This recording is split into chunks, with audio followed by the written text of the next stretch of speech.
Have you ever wondered why a man can spend years conquering kingdoms in his mind, yet trembles before the quiet power of a woman who refuses to make herself available? This is not about surface attraction, nor fleeting beauty. It is about the way her silence unsettles him, the way her distance calls forth the buried shadows within his psyche. Carl Jung once said that the unconscious does not lie idle. It rises, often through projection, demanding to be seen. When a woman turns inward, when she carries herself as if she were whole without him, she stirs that restless unconscious within the man, forcing him to confront the emptiness he once thought could be filled by conquest.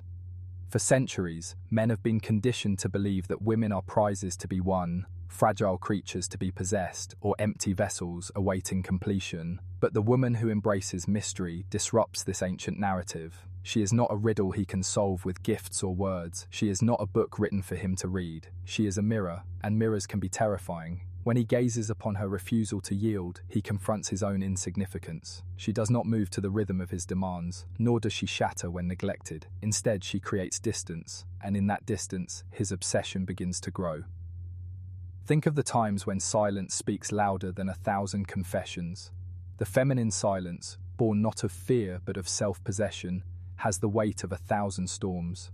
A woman who chooses to guard her mystery reminds a man of his own fragility. His ego, that carefully constructed fortress, begins to crack under the weight of not knowing, not owning, not controlling. He is left with questions, and questions are far more dangerous than answers. What would you think if I told you that his attraction is not simply toward her beauty, but toward the unknown she embodies? Jung taught us that the unconscious is drawn toward symbols, toward what is hidden, forbidden, or withheld. A mysterious woman becomes such a symbol, embodying everything he cannot command yet desperately longs to touch. She is the anima awakened in his psyche, the eternal feminine he seeks but cannot cage. His obsession is less about her and more about the shadow she pulls out of him. And you, if you have ever felt the gaze of a man deepen when you pulled away, have witnessed this dangerous dance unfold.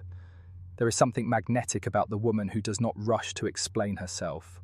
She refuses to overshare, refuses to prove, refuses to collapse her soul into the confines of his approval. In that refusal, she becomes a figure of haunting allure. Men crave certainty, yet it is uncertainty that enslaves them. A woman who leaves room for the unknown forces him to confront his own impatience, his own hunger for validation. This is the paradox. What he cannot possess, he begins to worship. What he cannot fully understand, he begins to fear. The Stoics warned of attachment as a form of bondage. Marcus Aurelius reminded himself daily that desire is not mastery, but servitude. And so when a man encounters a woman who chooses mystery over him, he feels the chains of his own longing tighten. She does not need him to define her. She is not the echo of his worth. Instead, she stands apart, untouched by the frantic pull of his need. This detachment, born from self-knowledge, exposes the hollowness of his own identity. You may wonder, why does this power unsettle him so deeply? It is because his ego has long depended on conquest to survive. His pride feeds on being needed, on being the axis around which a woman's world revolves. But the mysterious woman refuses to orbit his sun. She becomes her own universe, and in doing so, she forces him to face a terrifying possibility that he is not the center of the cosmos, but a drifting soul drawn toward a light he cannot extinguish. And here lies the danger. Obsession grows in the soil of uncertainty. His fantasies swell, his imagination turns her absence into myth. He begins to project his ideals, his longings, his unhealed wounds onto her image. She becomes more than herself in his mind. She becomes his salvation and his torment, the silent goddess he both craves and resents. This is Jung's shadow work made manifest. The woman who withdraws awakens the unresolved fragments of his being.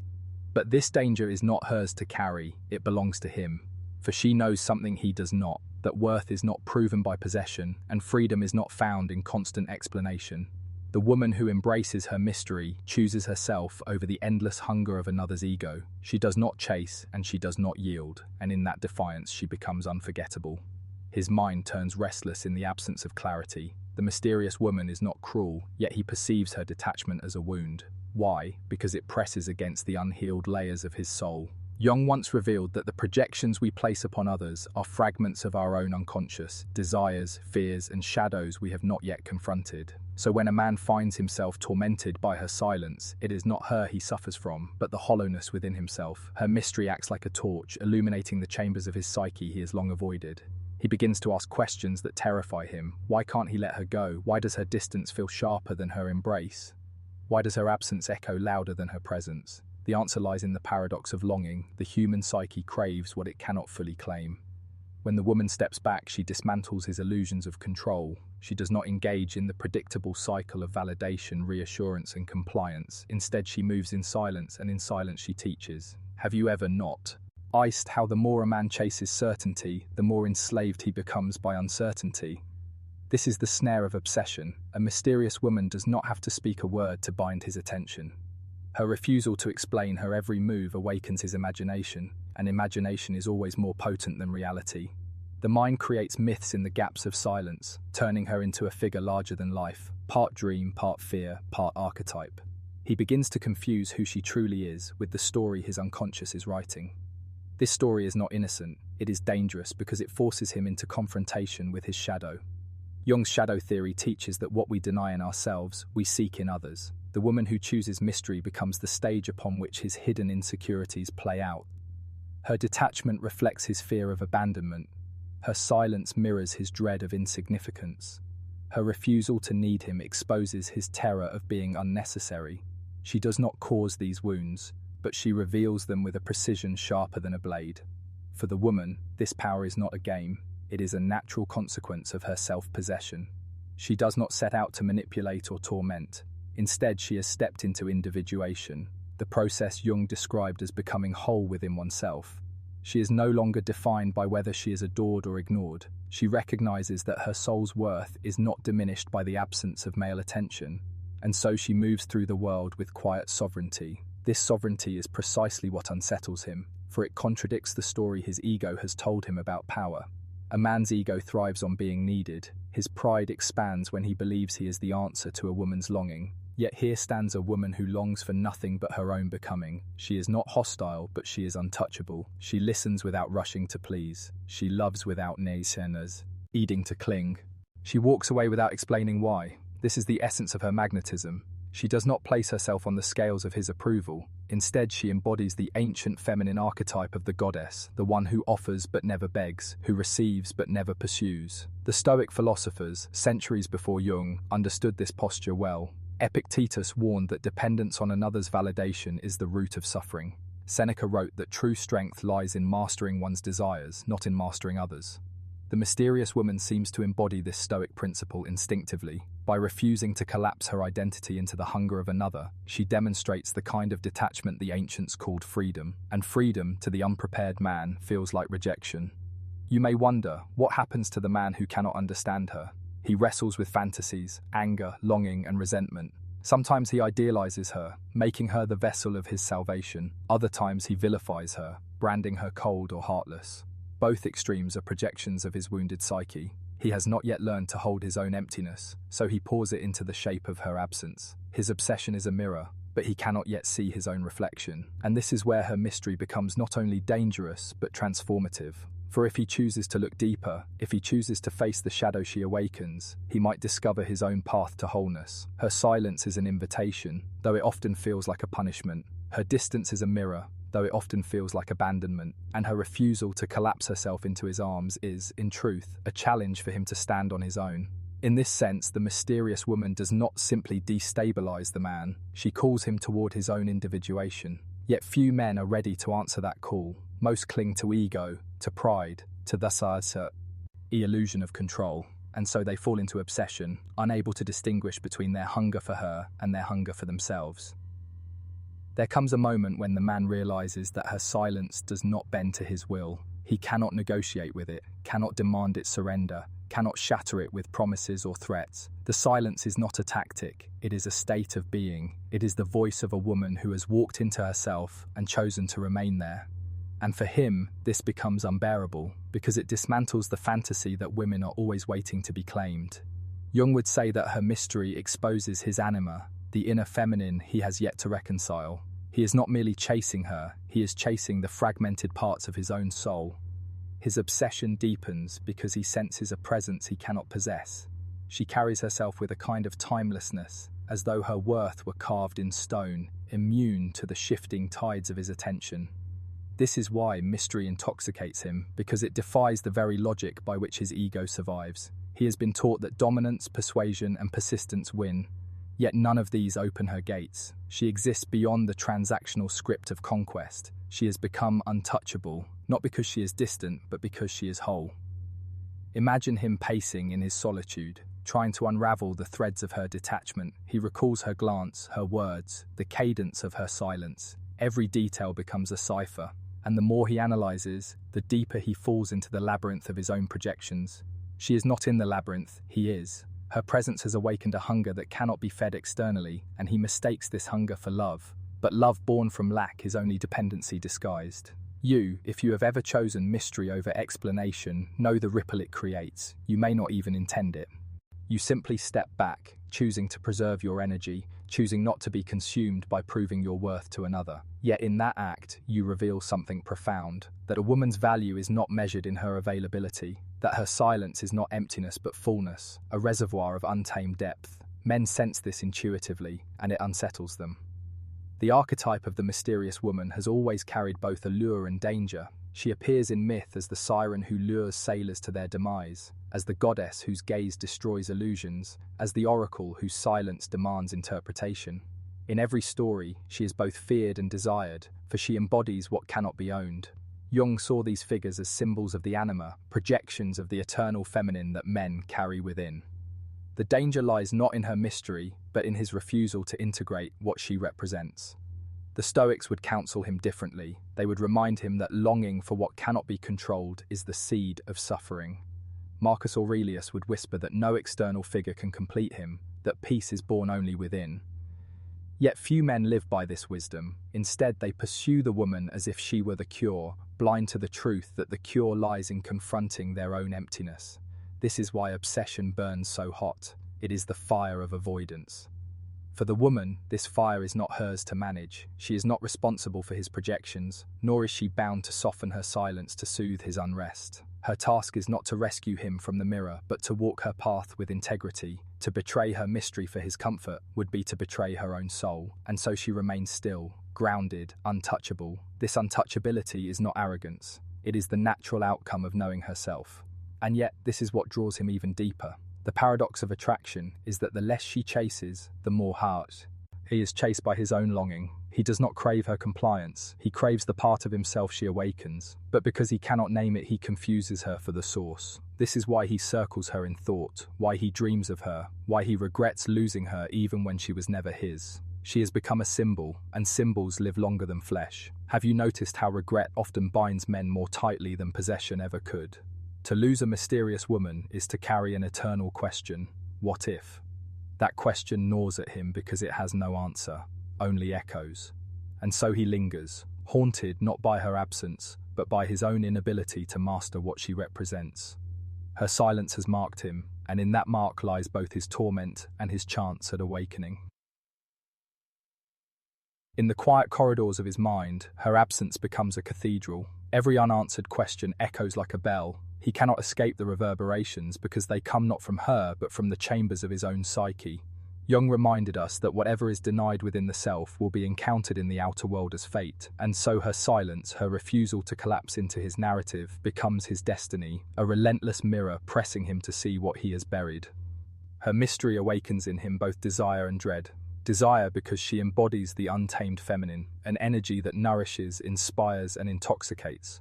Dread because she stands beyond his control, immune to his tactics, indifferent to his demands.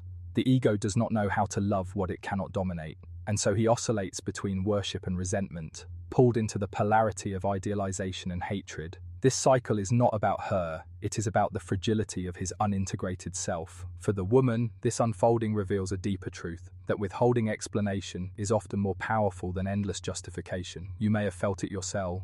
When you stop explaining, when you step back from proving, when you let silence carry the weight of your presence, men begin to unravel. They search for meaning where none is offered. They project desires onto your absence. They inflate your mystery into myth. It is not manipulation. It is the natural law of psychology. What is scarce becomes sacred. The Stoics warned against enslavement to external objects of desire. Seneca wrote that he who depends on another for happiness has surrendered his freedom. The mysterious woman lives this truth instinctively. She does not hinge her identity upon his affection, nor does she beg for inclusion in his world. Instead, she remains a sovereign being. She knows that worth is not currency to be traded for attention, and in this knowing, she cultivates an energy both magnetic and dangerous. Men sense that energy. They may not understand it, but they feel it. It is the energy of a woman who does not fear solitude, who does not collapse in the face of rejection, who does not seek validation like a thirsty traveler seeks water. She has drunk from her own well. She has done the work, shadow work, soul work, the painful but liberating act of meeting herself. And because she has met herself, she does not chase anyone else. This is why her presence lingers in a man's memory long after her absence. The mysterious woman does not compete for space. She creates it. She does not cling to be remembered. She becomes unforgettable by being untouchable. And here lies the paradox. By refusing to be defined by him, she defines herself so sharply in his psyche that he cannot release her. She becomes the unclaimed territory his ego cannot conquer, and therefore the territory he cannot stop thinking about. Have you ever seen how men return to the memory of a woman they once overlooked only after she is withdrawn? This is no coincidence. The male psyche often resists value until it feels loss. Absence sharpens what presence blurred. Her silence creates that absence, and in it he finturn. Ally perceives what he dismissed when it was within reach, but by then she has already transcended his grasp. This is the danger of mystery. It does not only attract, it haunts. Yet it is not only danger for him, it is also liberation for her, because in embracing her own mystery, she cuts the chains of dependency. She no longer trades fragments of herself for fleeting moments of reassurance. She no longer shrinks to fit inside the contours of a man's ego. Instead, she expands, becoming more than any gaze could capture. This expansion is her rebirth, and it terrifies those who believed she would always remain within reach. For Jung, individuation was the ultimate task of life, to integrate the conscious and unconscious to become whole. The mysterious woman embodies this integration. By choosing mystery, she chooses not to reveal every corner of herself to those who have not earned the right to see. She becomes a guardian of her own depths, a keeper of her own power. And in doing so, she rises above the frantic economy of approval. This rise is not loud, but it is unshakable. It is the rise of a woman who does not need to be chosen to feel worthy.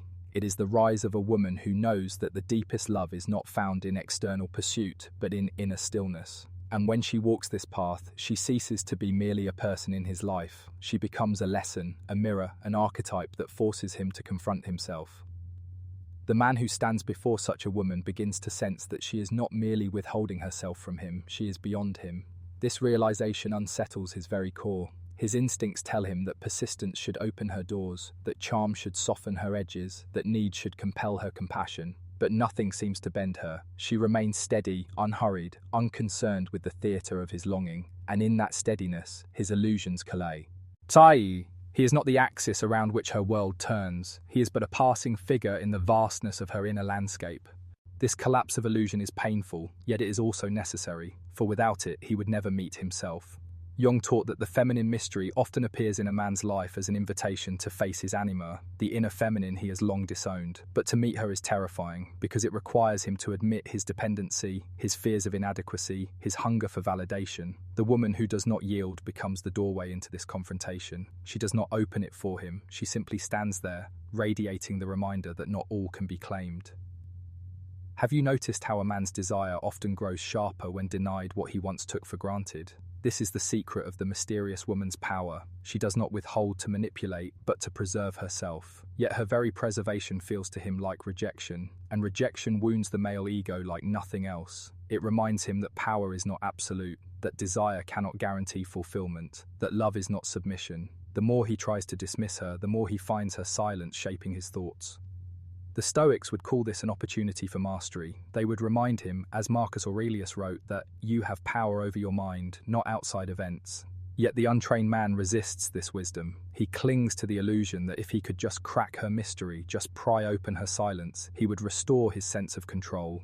But the truth is not found in conquering her, it is found in mastering himself. Until he sees this, he remains enslaved to the very thing he longs for. And here is the paradox that makes her magnetic. She is not withholding to punish, but her very wholeness becomes punishment to the fragmented soul. She mirrors his lack, not with words, but with being. She shows him, without ever intending to, that he is addicted to possession because he has not yet possessed himself. A refusal to be consumed reveals how desperately he longs to consume, and in that revelation he feels both fascination and rage. For the woman, this is not about cruelty, it is about sovereignty. To choose mystery over men is to declare that her essence is not up for negotiation. It is to refuse to hand over the keys to her interior world to someone who has not earned the right to enter. It is to walk with the awareness that her worth precedes any recognition from others. If you have ever felt the pull to explain, to prove, to beg for understanding, know the liberation that comes when you simply stop. When you allow silence to replace justification, you step into power that words could never carry.